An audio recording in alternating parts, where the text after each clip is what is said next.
Hey everyone, in this video I'm going to show you on how you can fix Elden Ring Nightreign crashing to desktop.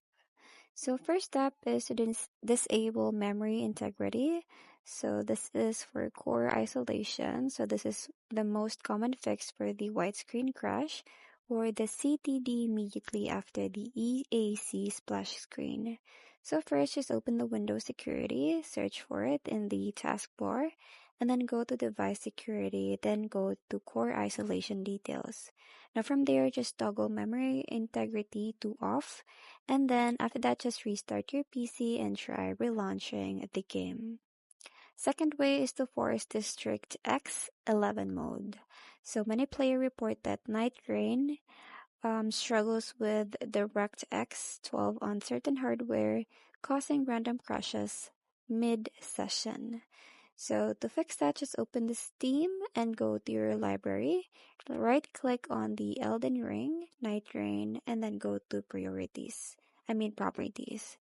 Now in the general tab, find the launch options box and then type this one, DX11, and then include the dash.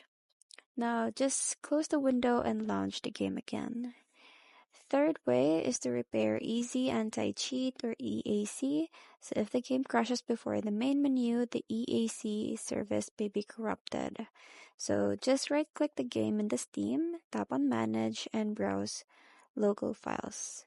From there, just open the folder named Easy Anti-Cheat, and then right click Easy Anti-Cheat underscore setup dot x, and then run as administrator.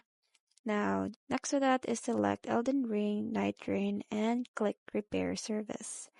Now, an alternative is some player found a success by deleting the Easy Anti-Cheat folder entirely, then using Steam's Verify integrity of game files to re-download it.